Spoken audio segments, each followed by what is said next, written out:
ህወሓት የድሮን ጥቃት ተፈጽሞብናል፣ የፕሪቶሪያ ስምምነት በኢትዮጵያ መንግስት ተጥሶብናል ሲል መግለጫ አውጥቷል። ብርጋዴር ጀነራል ፍስሐ ኪዳኑም ራሳችንን መከላከል እንችል ነበር፣ ነገር ግን አላደረግነውም በማለት ተናግረዋል። የትግራይ ምሁራንም የትግራይ ህዝብ እምቢ ለጦርነት ማለት አለበት በሚል ላይ ይገኛሉ። አብራችሁን ቆዩ። እነዚህ መረጃዎች አድምጡ ግብዣዬ ነው። ራሳችንን መከላከል እንችል ነበር ነገር ግን አላደረግነውም ሲሉ ብርጋዴር ጀነራል ፍስሐ ኪዳኑ ተናገሩ። የትግራይ ክልል ጊዜያዊ አስተዳደር የሰላምና ጸጥታ ቢሮ ኃላፊ የሆኑት ብርጋዴር ጀነራል ፍስሐ ኪዳኑ በአፋር ክልላዊ መንግስት የተነሳውን ስሞታ በተመለከተ ሲናገሩ እኛ ምንም አይነት ግጭት አላነሳንም፣ እንዲህ አይነት ዝግጅትም የለንም ብለዋል። ጀነራሉ በአንጻሩ የአፋር ኃይሎችንና የሐራ መሬት ኃይሎችን ተደጋጋሚ ትንኮሳ እያደረጉ ነው ሲሉ ከሰዋል። ሲናገሩም በአፋር ክልል ውስጥ የሚገኙት የሐራ መሬት ኃይሎች በተለያዩ ቦታዎች ከአፋር ኃይሎች ጋር በመሆን በተደጋጋሚ ጥቃቶችን ፈጽመዋል ካሉ በኋላ እነዚህ ተደጋጋሚ ጥቃቶች ተፈጸሙ ካሉባቸው ቦታዎች መካከል ምላዛት፣ አካዛ፣ ደስዓ፣ ዋጅራትና ገረብ አገው እንደሚገኙበት ጠቅሰዋል። እንደ ምሳሌም ባለፈው እሁድ ማለትም ጥቅምት 23 ቀን 2018 ዓመተ ምህረት በገረብ አገውና ደርባን በተባሉ አካባቢዎች ትንኮሳዎች እንደነበሩ ያስታወቁት ጀነራል ተክላይ ጨምረውም እንደ እውነቱ ከሆነ የአፋር ልዩ ኃይሎች በትግራይ ውስጥ አንዳንድ ክፍሎችን እንደተቆጣጠሩ እናውቃለን። ነገር ግን ግጭት አያስፈልግም፣ ጉዳዩን ለህዝባችን እናብራራለን የሚል ሐሳብ ነበረን ብለዋል። ጊዜያዊ አስተዳደሩ ራሱን የመከላከል እርምጃን እንዳልወሰደ ጠቁመው ራሳችንን መከላከል እንችል ነበር፣ ነገር ግን አላደረግነውም በማለት ገልጸዋል። የፕሪቶሪያው ስምምነት እስከሚፈርስ ድረስ ለማክበር ቁርጠኛ መሆናቸውንም አስታውቀዋል። የትግራይ ወጣቶች ጦርነት ላይ እንዳይሳተፉ የትግራይ ምሁራንን ጠየቁ።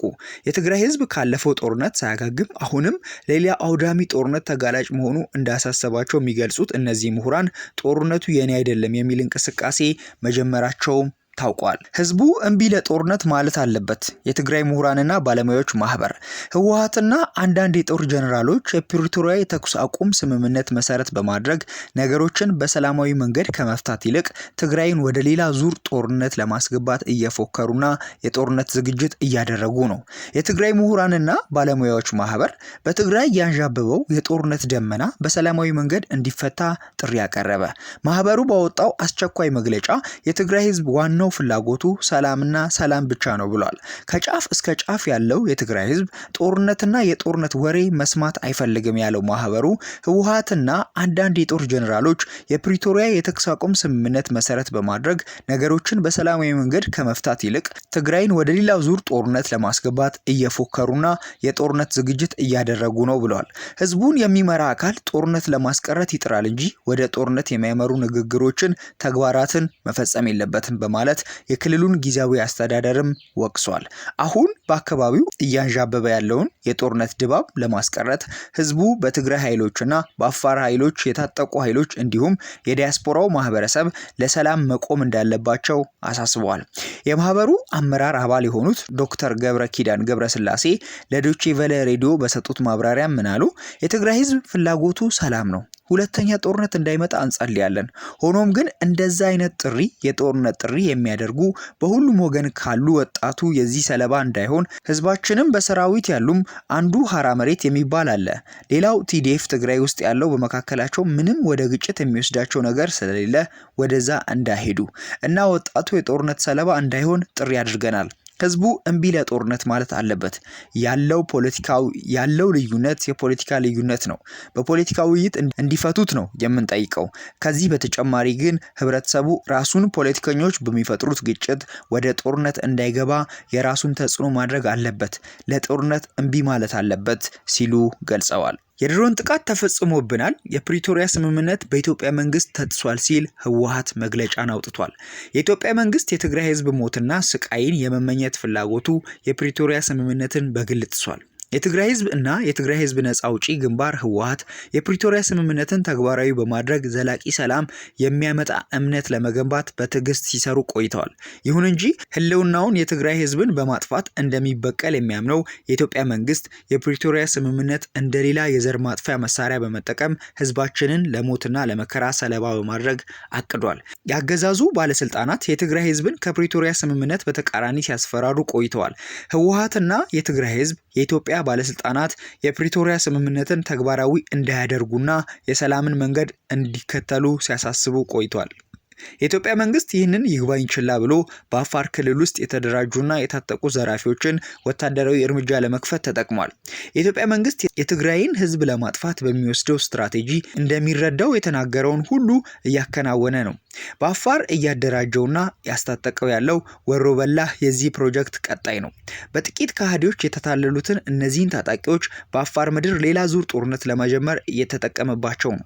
እንደተባለው የአፋር ብሔራዊ ክልላዊ መንግስት የኮሚኒኬሽን ቢሮ ትግራይን ከመሬቷ እያስቸገሩ ያሉትን ተንኮለኞች በመደበቅና የሌላ ዙር ጦርነት መሳሪያዎች በመሆን የጥፋት መሳሪያ እንደሆነ ከሷል። ይህ ክስ የትግራይ ህዝብ ከጎረቤት ህዝቦች ጋር ሰላም መፍጠር እየተሰቃየ ላለው ተደጋጋሚ ጥፋት እውነት ብቻ ሳይሆን ተገቢም አይደለም።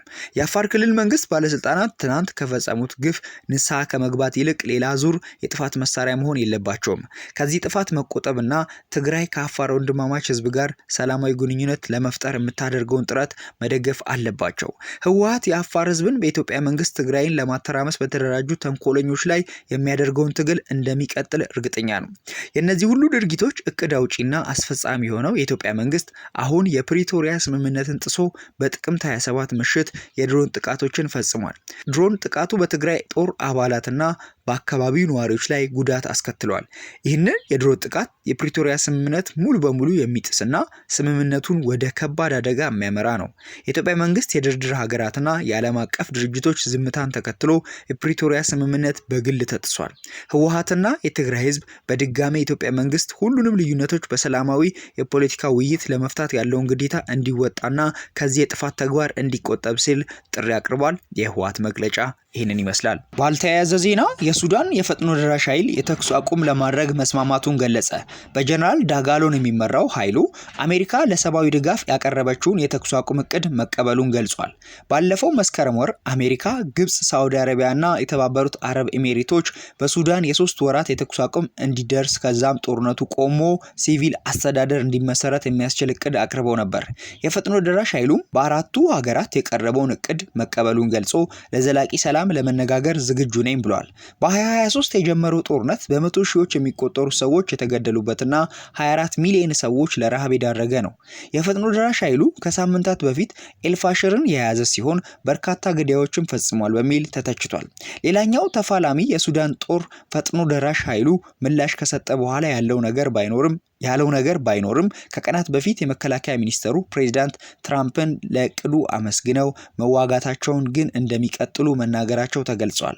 ዘገባው የቢቢሲ ነው። የሰዓቱ ጥንክራችንና መረጃዎቻችን እነዚህን ይመስላሉ። ለዚህ ቻናል አዲስ ከሆናችሁ ሰብስክራይብ በማድረግ ቤተሰባችንን ተቀላቀሉ።